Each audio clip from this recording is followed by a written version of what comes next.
저는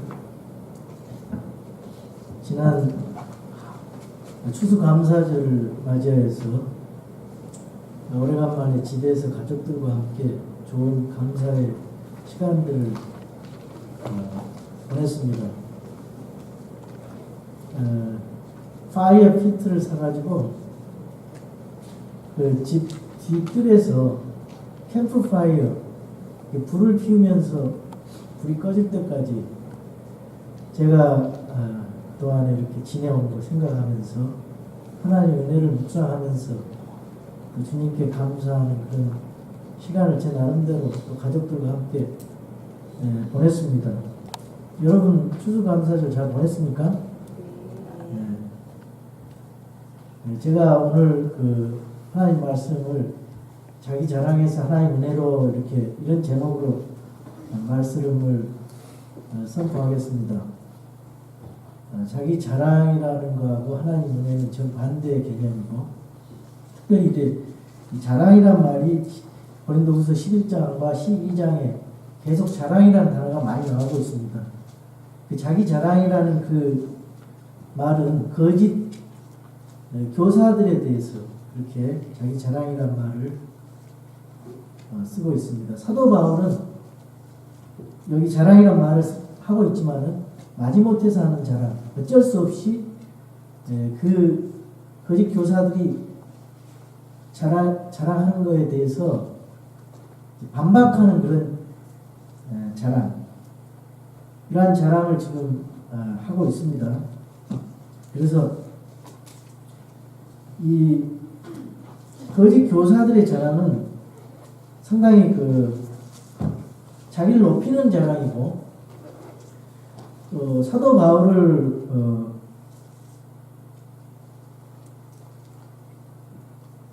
헐뜯으면서 자신들을 상대적으로 높이는 그런 자랑이었습니다. 이런 자랑은 파괴적인 자랑입니다. 오늘 이 세상에서의 현대 사회에 있어서의 그런 그 생각들이 자기를 자랑하고 또 자기를 높이고 자기를 인정받기를 원하고 또 자아중심적인 그런 시스템입니다. 그래서 그 말에 그런 생각의 근거는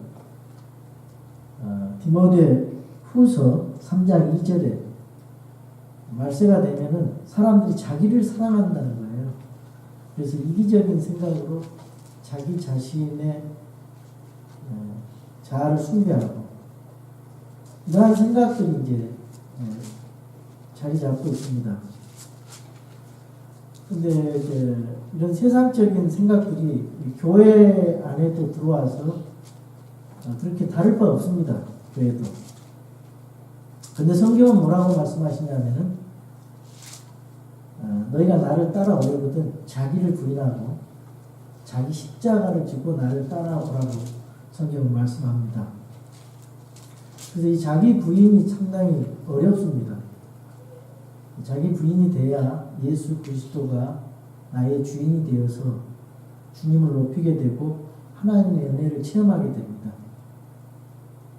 그래서 그 자기를 부인할 줄 아는 사람은 성숙한 사람입니다. 기본적인 말이지만은 이 거짓 교사들은 자기네들을 스스로 높이면서 바울을 헐뜯고 사도 바울이 사도가 아니라고 그렇게 계속 말을 하고, 또 예루살렘에서 가지고 온 추천서를 자랑을 합니다. 유명한 사도들을 추천서를 자랑하면서 그렇게 그 사도 바울을 비난을 하고 사도직의 권위를 이렇게 낮추는 그런 분위기로 돼가니까 사도 바울은 주님께서 나를 추천했다. 너희들은 자기 스스로, 자기 생각으로, 자기 기준으로 자기들을 판단하면서 그렇게 하지만 나는 주님께서 추천했다. 나야말로 그리스도 안에서 교회를 사랑하고 고린도 교회를 존중하는 그런 마음으로 섬겨왔고, 이러한 것들을 이제 사도 바울이 거짓 교사들의 자랑에 대하여 자기 자신을 변호하는 것입니다. 그래서 이 자랑이란 말을 하면서 자랑함으로써 어리석다 그랬어요. 자랑하는 자는 어리석다고 말을 하고 있습니다. 자랑하는 것이 참 이게 철이 없는 행동이고 유치하고 뻔뻔스러운 것이다. 자기를 자랑하는 것이 아직 성숙하지 못한 사람들이 하는 것이다. 그런 얘기를 하면서 어쩔 수 없이 자기 자랑을 하는 거예요. 이러한 모습들을 보면서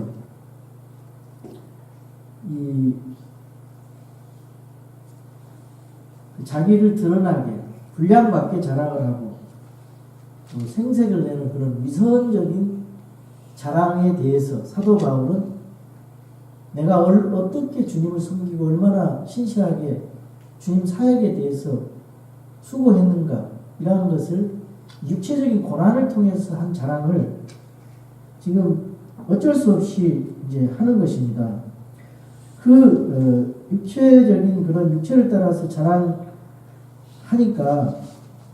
나도 자랑을 하겠다 그러면서 이제 16절부터 고린도 후서 11장 16절부터 그렇게 이제 자기를 변호하는 거예요. 한번 그 대목을 제가 읽겠습니다. 내가 다시 말하노니 아무도 나를 어리석은 자로 생각하지 말라. 만일 그렇게 생각하려거든 내가 조금은 자랑할 수 있도록 나를 어리석은 자로 받아들이라. 나는 내가 말하는 그것을 주를 따라서 말하지 아니하고 오직 어리석은 자와 같이 이렇게 자신 있게 자랑하며 말하노라. 우리 주님이 온유와 그리고 부드러움으로 겸손으로 이렇게 주님의 그런 것처럼 자신이 하지 못한 것에 대해서 이렇게 말씀을 하면서 어리석은 그 자랑의 말을 용납하고 이해를 해라. 그렇게 말씀하고 있습니다. 18절 많은 사람이 육체를 따라서 자랑하므로 나도 자랑하겠노라. 너희가 스스로 지혜로움으로 어리석은 자들을 기꺼이 용납하며 또 어떤 사람이 너희를 속박하거나 너희를 삼키거나 너희에게 빼앗거나 스스로를 높이거나 너희 얼굴을 칠지라도 너희가 용납하는구나. 거짓 교사들은 결국은 빛의 천사로 가장하고 또 그래서 의의 사역자로 가장을 한다 그랬어요. 14절 15절에. 근데 사도 바울은 그것이 마지막 행위대로 그들의 행위대로 된다 그랬고 13절에 보면은 그러한 자들이 거짓 사도요 속이는 일꾼이고 자기를 그리스도의 사도로 가장하는 자들이라 그러면서 그 거짓 대언자들의 그 자랑을 끊어버리려고 12절에 또 말씀하고 있어요. 그런데 그런 사람들, 이 사람들이 너희를 속박하고 너희를 삼키고 너희를 빼앗고 결국은 이제 너희 얼굴을 친다 할지라도 너희가 그렇게 쉽게 거짓 교리에 넘어가서 다른 예수, 다른 영, 다른 복음으로 넘어가서 어떻게 그렇게 잘 용납하느냐. 근데 진실된 사역자 나 자신을 이렇게 어떻게 배신할 수가 있느냐. 지금 이런 얘기를 하면서 자기 자신을 변호하는 그런 자랑 아닌 자랑을 하는 것입니다. 이 상황이 그래요. 21절 나는 마치 우리가 약한 자들로 지내온 것처럼 비난하는 것에 대하여 말하노라. 너희가 무슨 일에서든지 담대하면 내가 어리석게 말하느냐 나도 담대하니라. 그래서 이 좋은 목자가 무엇이고 나쁜 목자가 누군지를 잘 가려내라. 이런 의도로 지금 성경을 기록하고 있습니다. 편지를 기록하고 있습니다. 그들이 히브리 사람이냐, 이 거짓 대언자들, 거짓 교사들이 와가지고 내가 유대 정통주의자들이다 이렇게 얘기하면서 이 사람들을 속였단 말이에요. 그러니까 그들이 히브리 사람이냐, 나도 그러하며 그들이 이스라엘 사람이나 나도 그러하며 그들이 아브라함의 씨냐 나도 그러하며 그들이 그리스도의 사역자냐 내가 어리석은 자처럼 말하거냐 나도 더욱 그러하도다.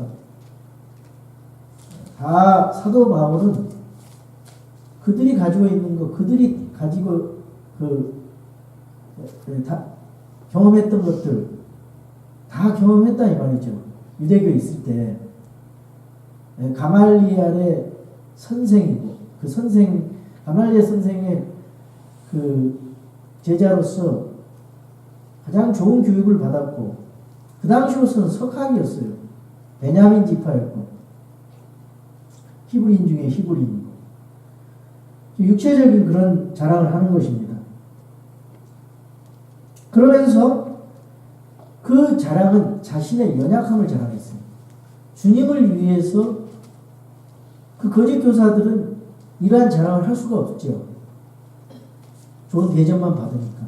그러나 자기는 주님을 위해서 이런 육체적인 고난을 당하면서 핍박을 당하면서 주의 사역에 일을 해왔다. 그리고 고린도 교회에 대해서 섬겼다. 이런 얘기를 이제 쭉 하는데 정말 눈물 없이는 읽을 수 없는 그런 대목입니다. 자, 한번 읽어보겠습니다.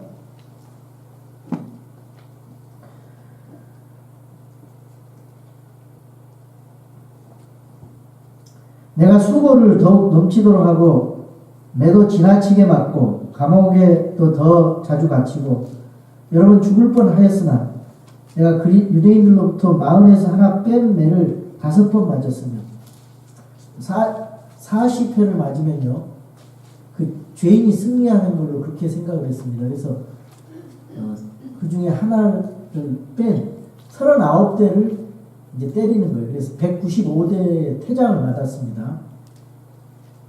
그래서 지금 그 유대인들로부터 맞은 매에 대해서 24절에 말씀하고 3번 멍둥이로 맞고 1번 돌로 맞고 3번 파설을 당하여 사도 바울이 걸어다니면서 또 그 배를 타고 다니면서 그 항해 거리가 거의 지금으로 따져보면은 약 17,000마일에서 2만 마일 정도 2만 킬로미터 이런 정도의 길을 이제 3차례에 걸친 선교 여행과 또 로마 여행까지 합쳐서 그런 약 2만 킬로미터의 지구의 반바퀴를 돌 정도로 그런 선교 여행을 했습니다. 그러면서 3번 파선당했다 그래요. 그리고 한 밤과 한 낮을 깊음 속에 있었으며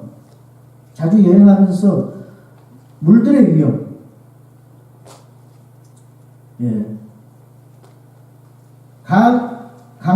강도들의 위험, 또 내 동포로 인한 위험, 그 유대 율법주의자들이 사도 바울의 복음 전하는 그런 기독교 복음을 전하는 사람들에 대해서 계속 핍박을 했습니다.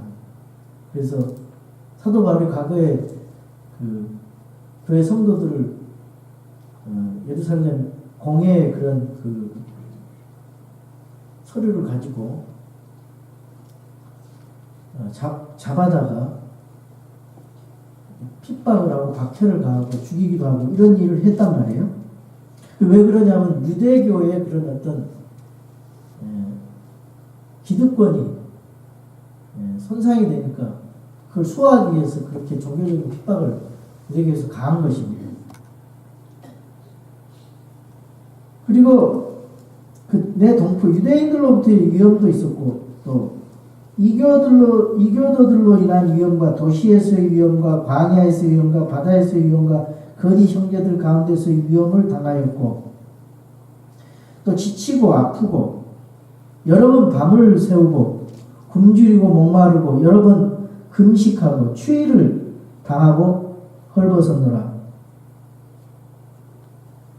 근데 이제 이러한 어려움을 당하면서 지금 현대 복음을 전하는 복음 전조자들하고는 비교할 수 없을 만큼 이런 좁은 길을 걷고 어려운 힘든 길을 걸어간 사도 바울이 너무나 참으로 안쓰럽고 존경이 가고 또 우리가 배워야 될 점이고 이거 얼마나 부끄럽습니까?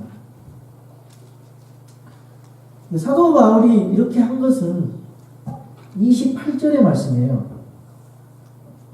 밖에 있는 그 일들 외에도 날마다 내게 닥치는 것이 있으니 곧 모든 교회를 위하여 염려하는 것이라는 거죠.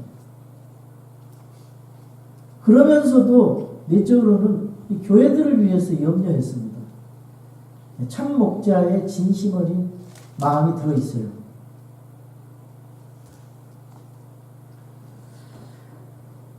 누가 약하면 내가 약하지 아니하겠느냐? 누가 실족하게 되면 내가 애타하지 아니하느냐?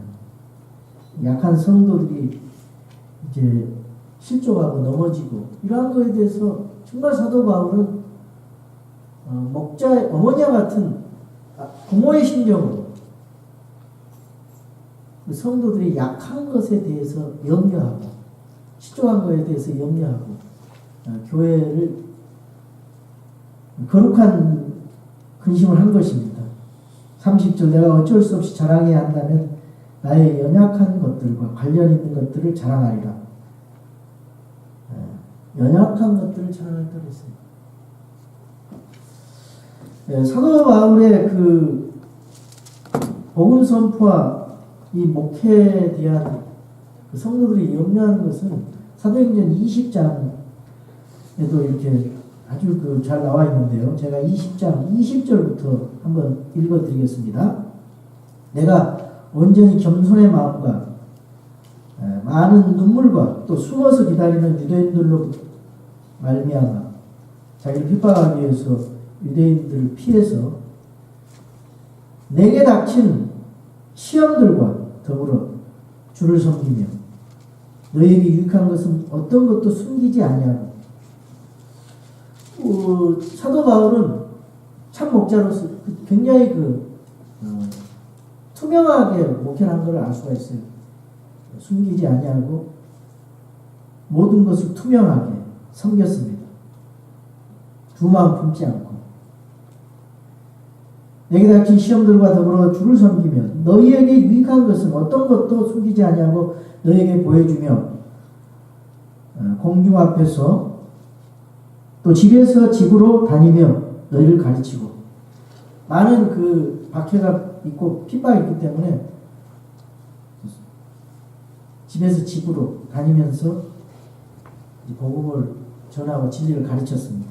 유대인들과 또한 유대 그리스도인들에게 하나님을 향한 회개, 복음의 포인트가 여기 있습니다. 그 사역의 포인트, 하나님을 향한 회개와 우리 주 예수 그리스도를 향한 믿음을 증언하였다고 했습니다. 그러면서 24절에 보니까 이 일 중 어느 것도 어떤 것도 결코 나를 움직이지 못하며 또한 내가 나의 생명도 내게 귀한 것으로 여기지 아니하노니 얼마나 그 주의 복음 사역이 귀하고 소중하게 여겨졌으면은 이렇게 사도 바울이 자기 생명도 조금도 귀한 것으로 여기지 않고 내가 나의 달려갈 길과 주 예수님께 받은 사역 곧 하나님의 은혜의 복음을 증언하는 일을 기쁨으로 끝마치고자 함이라 그랬습니다. 하나님의 은혜의 복음.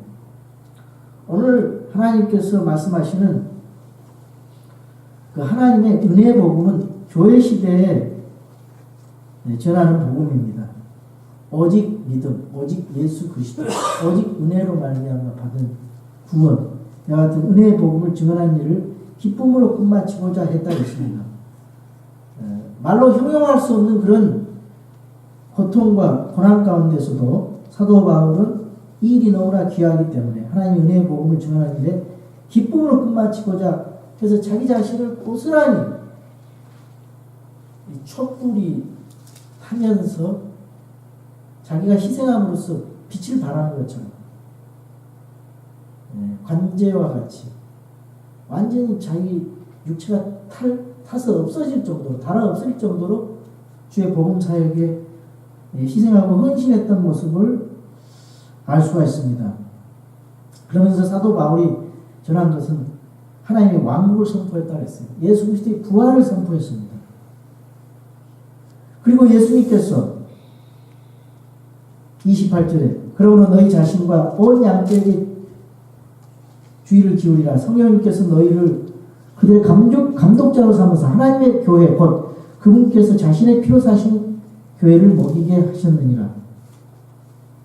그러면서 에베소의 장로들을 위한 건면의 말씀을 계속해서 하고 슬피 울며 목을 껴안고 입을 맞추면서 기도하고 이제 서로 헤어지는 그런 모습에서 참 눈물의 스토리가 여기 있습니다.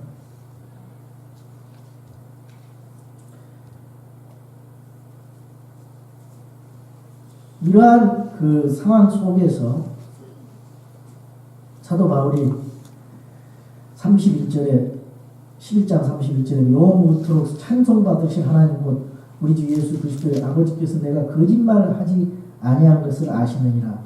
내 말은 진실이다. 진심을 알아다. 이렇게 말씀을 하고 있습니다. 그리고 이제 12장 1절에 이런 상황 속에서 자랑하는 것이 물론 내게 유익하지 아니하나 내가 주의 환상들과 계시들로 나아가리라.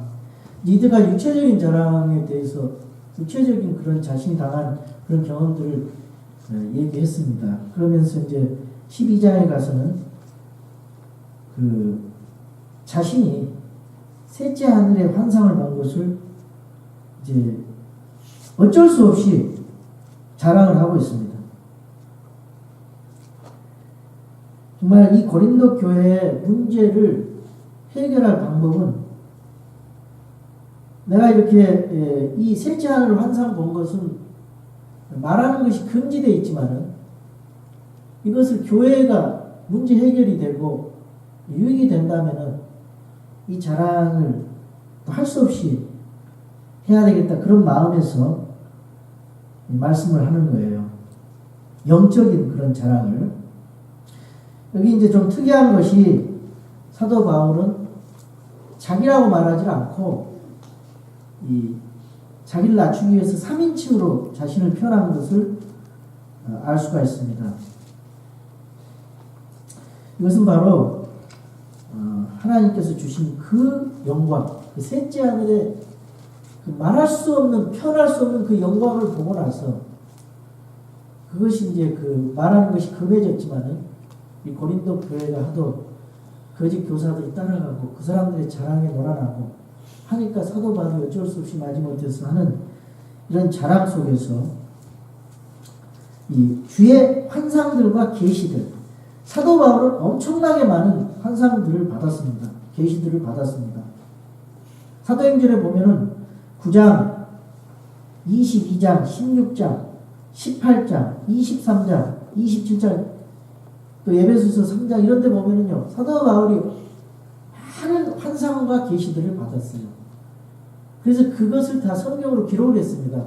근데 지금은 이런 환상과 또 음성이라든가 또 뭘 보여준다거나 그런 거는 객관적인 의미에 있어서 공적으로는 할 수 있지만은 하나님이 그렇게 원하시지 않습니다. 왜 그러냐면은 요한계시록에 보면은 이것들 가운데 이 계시들 가운데 더하면은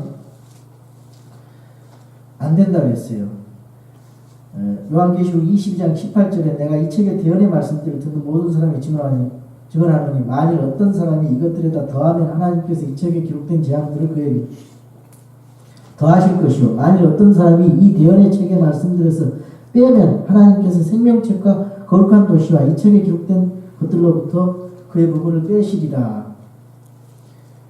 지금 현재는 이제 성경이 완성됐기 때문에 완성되기 이전에는 많은 이적과 표적들이 있었지만은 사도 바울이 지금 성경이 완성되기 전에 환상과 계시들을 받은 것을 지금 기록하고 있는 것입니다. 2절 보겠습니다. 내가 그리스도 안에 있는 한 사람을 알았는데 본인 자신을 얘기하는 거예요. 그 사람은 14년 전에 셋째 하늘로 채어 올라갔느니라. 몸 안에 있었는지 내가 말할 수 없었으며 몸 밖에 있었는지 내가 말할 수 없으나 하나님은 아시느니라. 여기 괄호를 치는 것은 강조하고 좀 더 설명을 주기 위해서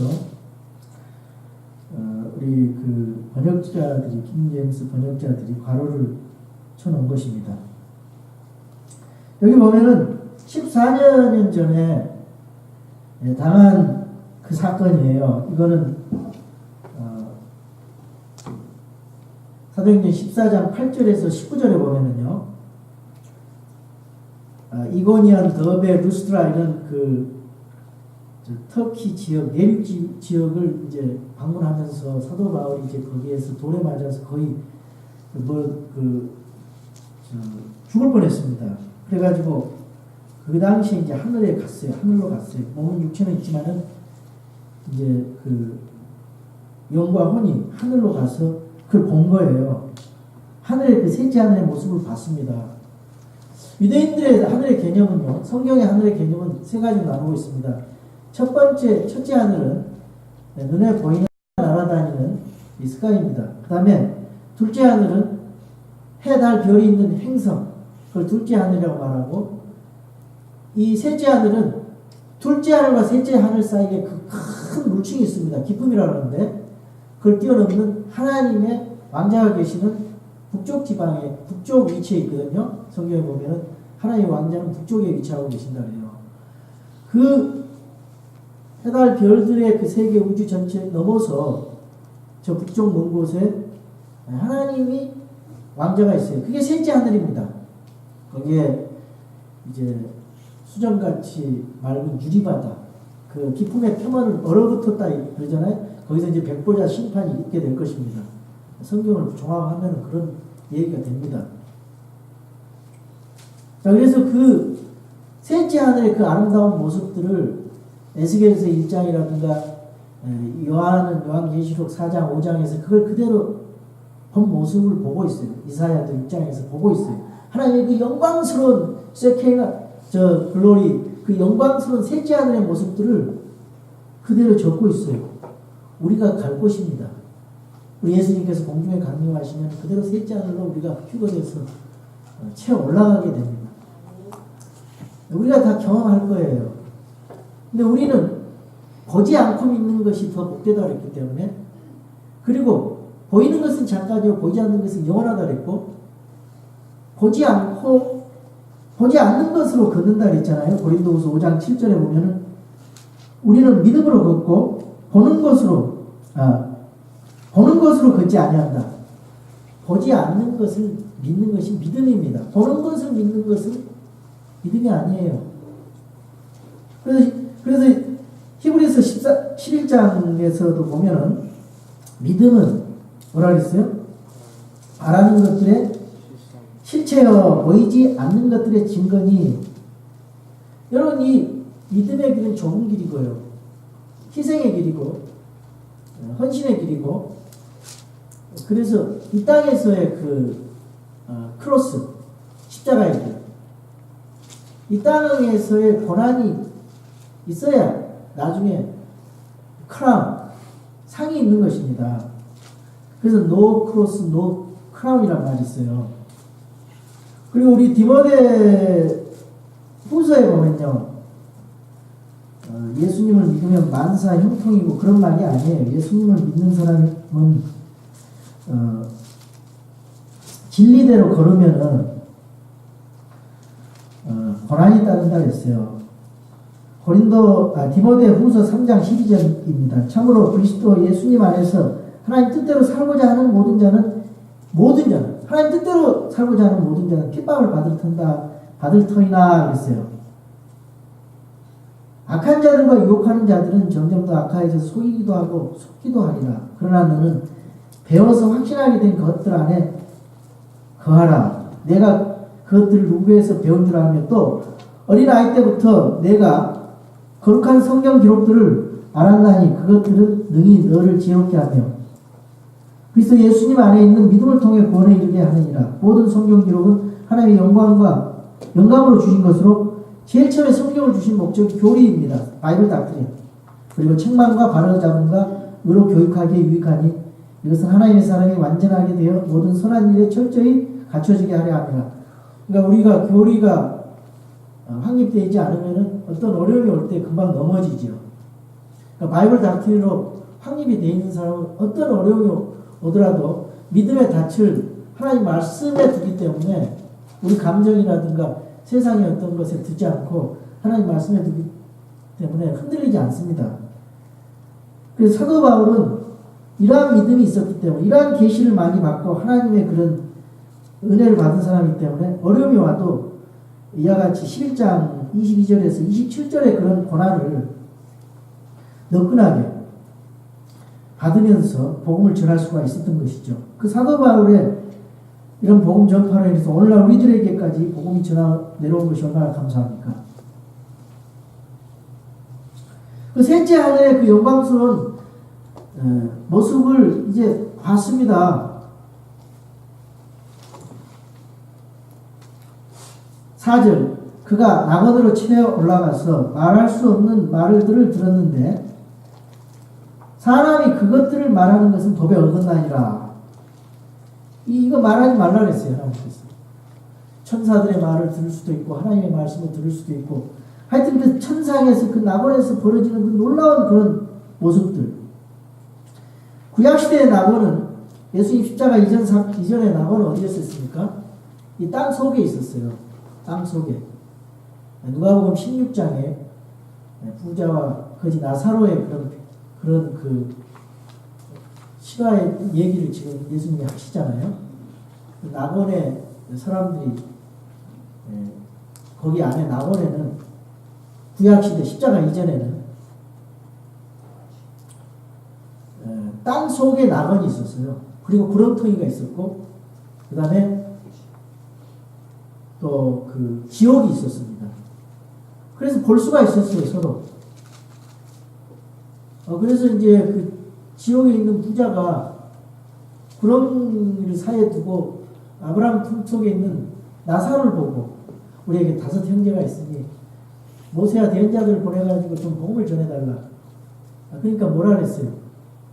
아무리 얘기를 해도 뭘 보여줘도 받아들이지 않는다 그랬어요. 그러니까 내가 상한 마음을 가지고 복음을 받아들여야죠. 겸손한 마음으로. 그래야 복음이 내 것이 되지요. 뭘 보여준다 그러고 뭐 기적을 해간다고 해서 그 믿을 것 같죠? 이 세상에 이제 성경에서 유대인만큼 이스라엘만큼 기적을 많이 체험한 사람이 있습니까? 민족이 없지요. 그래도 예수님 거부하잖아요. 사람이 그런 거예요. 뭘 본다고 해서 믿는 게 아니에요. 뭘 보고 뭘 듣고 그걸 믿는다. 그리고 뭐를 예수 믿으면은 만사 오케이고 만사 형통이고 부자 된다. 이런 믿음은요.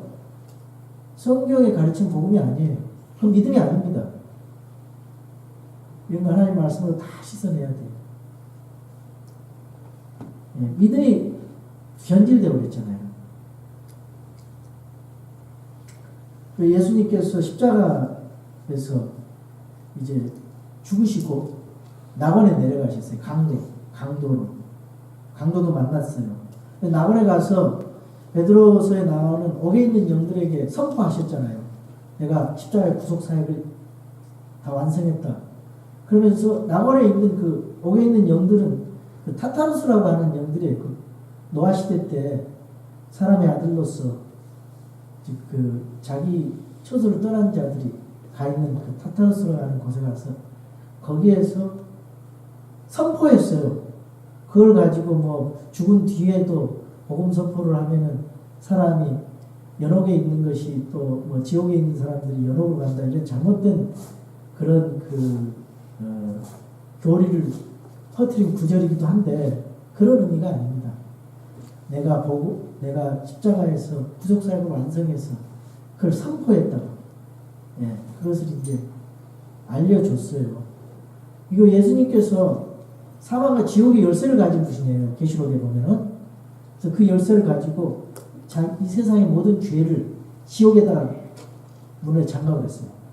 그 키를 잠그고, 그래서 예수님께서 다시 셋째 하늘 낙원으로 옮기셨잖아요. 낙원을 셋째 하늘로 옮기셨어요. 그게 어디가 나와 있어요? 물론 로마서 10장에도 나와 있지만 에베소서를 한번 제가 읽어드리겠어요. 그 대목을. 주님께서 영적인 선물의 분량대로 은혜를 주셨는데 8절을 보겠습니다. 그러므로 그분께서 이르기를 그분께서 높은 곳으로 올라가실 때 포로로 잡힌 자들을 포로로 이끄시고, 이 구약 시대 때 이제 있는 구약시대 성도들을 이제 데리고 올라가신 거예요. 사람들에게 선물들을 주셨도다 하시느니라. 올라가시면서 사람들에게 선물을 줬는데 교회에게 이제 직분을 줬다 이 말이에요. 교회를 세우기 위해서, 섬기기 위해서. 이제 그분께서 올라가셨으니 그것은 곧 그분께서 또한 먼저 땅의 더 낮은 부분으로 내려가시는 것이 아니면 무엇이냐? 이게 무슨 말이냐면은 예수님께서 지옥에 가셨다 이 말이에요. 지옥에 내려가셨습니다. 내려가신 그분께서 또한 모든 하늘들보다, 지옥에 가셨다는 것을 우리 한국 사람들은 못 믿으니까 영어 사도신경에는 지옥 내려가셨다, descended into hell 그랬거든요. 예수님께서. 근데 그걸 뺐잖아요. 보면은 지옥 가셨어요. 예수님께서. 내려가신 그분께서 또한 모든 하늘들보다 훨씬 위로 올라가신 바로 그분이시니, 이것은 그분께서 또한 모든 것을 충만하게 하시니라. 그분께서는 더러는 사도로, 교회에게 사도를 주셨다. 처음에 교회 사도로부터 시작했잖아요. 12 사도로부터. 그리고 더러는 대언자로, 그 당시에는 대언자가 있었어요. 성경 완성되기 전에. 더러는 복음전도단에는 지금도 있어요. 이벤젤리스트. 더러는 목사 겸 교사. 목사는 패스터 앤드 티처입니다. 믿음의 말씀을 프리칭하고 교리의 말씀을 티칭하는 거예요. 목사가 하나의 직분으로 되어 있어요. 이것은 성도들을 완전하게 하고 섬기는 일을 하게 하며 그리스도의 몸을 세우려 하려 함이라. 왜 이런 직분을 줬냐? 그리스도의 몸, 예수 그리스도는 머리, 교회 머리예요. 머리 대신 예수님의 몸이 바로 교회란 말이죠. 마침내 우리가 다 믿음과 하나님의 아들을 아는 것에서, 하나님의 아들을 아는 것이, 아들을 알려면 성경을 알아야죠. 정확하게 알아야.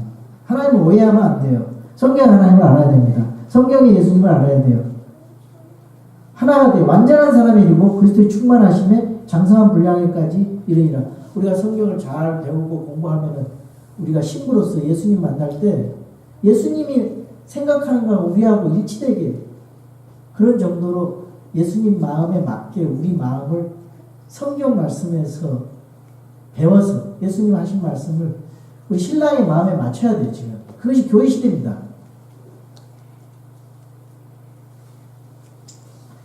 그래서 이제 셋째 하늘이, 낙원이 셋째 하늘로 옮겨졌다는 사실을 우리가 여기서 볼 수가 있어요. 5절 보겠습니다. 내가 이러한 사람에 관하여 자랑하겠으나 내 자신에 관하여는 나의 연약한 것들을 왜 자랑하지 아니하리라. 연약한 것들을 자랑한다 그랬어요. 주님 안에서. 그러면서 주님 안에서 자랑하라. 주 안에서 자랑하라. 주를 자랑하라. 계속 이런 걸 말씀을 사도 바울은 하는 거예요. 내가 만일 자랑하려 해도 어리석은 자가 되지 아니하리니 나는 진실을 말하리라. 그러나 어떤 사람이 직접 나를 보는 것이나 혹은 나에 관하여 듣는 것 이상으로 나에 대해 생각할까 염려하여 이제 그만두노라. 자기가 절제하는 겁니다. 셋째 하늘에서 본 그것을, 계시라든가 또 환상들 본 것을 절제하는 거예요. 왜냐하면은 균형을 위해서, 다른 사람을 염려해서. 어느 날은 지옥을 봤다, 천국을 봤다, 무슨 그런 사람들이 그냥 산발적으로 유튜브에다 갖다 놓고 성경에 없는 이상한 말들을 하고 그래가지고 혼돈을 주고 있잖아요. 그럼 믿을 필요 없어요. 참고를 해도 믿을 필요 없습니다. 성경의 천국과 지옥 그것만 알면 돼요. 이게 잘못된 영에 휩쓸려서 그렇게 될 수가 많은 경우 그럴 수가 있습니다. 7절 계시들이 넘침으로 말미암아 내가 분량 이상으로 높여지지 않게 하시려고 주께서 내게 육체 안에 가시. 자, 영적인 그런 자랑을 하면서 이제 지금에는 자기의 그 연약한 부분을 또 얘기하는 거예요. 내게 육체 안에 가시고 사탄의 사자를 주사 어떤 사람은 그것을 안질병이다, 안질이다. 어떤 사람은 그것을 간질병이다. 그렇게 말을 하지만 그건 뭔지를 모릅니다. 그러나 사도 바울과 같이 이렇게 훌륭한 주님의 종도 육체 안에 가시고 사탄의 사자를 주사 나를 치게 하셨으니 이것은 내가 분량 이상으로 높이지 않게 교만하지 않기 위해서 이거를 하나님께서 허용해 주셨단 말이에요. 내가 이 일로 인하여 그것이 내게서 떠나가도록 주께 3번 간청했어요. 그런데 하나님께서는 뭐라 그랬어요? 아무 말씀도 안 하시고 그분께서 내게 이르시되 내 은혜가 내게 족하도다. 이런 말씀하셨어요. 나의 강한 능력은 약한 데서 완전해지으니라. 나의 강한 능력은 네 약한 데서 완전해지느니라.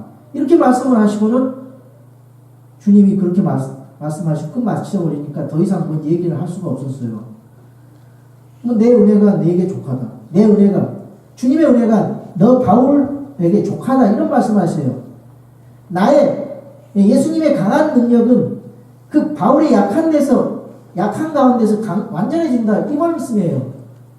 이게 바로 주님이 하시는 말씀이니까 사도 바울은 겸손하게 그것을 받아들이고 내가 오히려 크게 기뻐하며 나의 연약한 것들을 자랑하리니 이것은 그리스도의 권능이 내 위에 머무르게 하려 함이라. 이런 연약한 가운데서 주님의 권능이 계속해서 역사하니까 자기의 그 강한 능력으로 복음 선포 사역을 할 수 있었고 이렇게 고통 가운데서도 이 주의 사역을 계속 감당할 수 있었다는 거예요. 만약에 교만했다면, 자기 자랑했다면, 자기가 높아졌다면 주님의 복음이 어떻게 전파되겠습니까? 주님의 말씀이 강력하게 선포되겠느냐 그 말입니다. 그래서 사도 바울은 자신의 위치를 정확하게 알고 하나님의 의도, 하나님의 은혜와 하나님의 뜻을 정확하게 알았어요. 그래서 더 이상 말씀하지 않았습니다.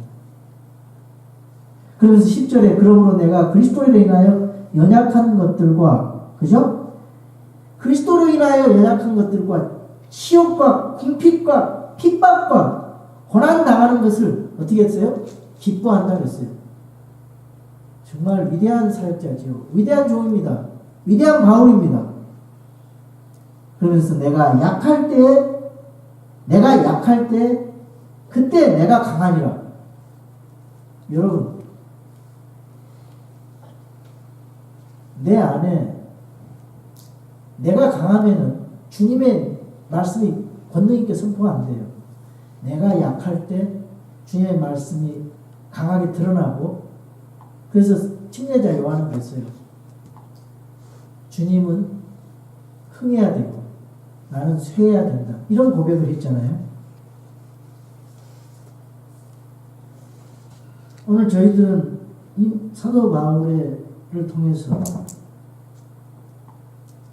사람이 고난을 받을 수가 있구나.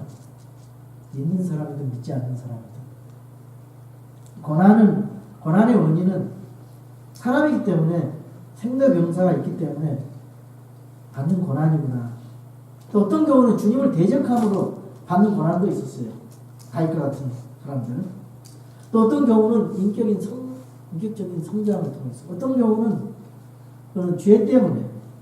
그러나 죄를 짓지도 않는데 욥처럼 하나님께서 사탄이 욥을 치는 것도 허락하셨어요. 그러니까 인생은 이것이 인생입니다.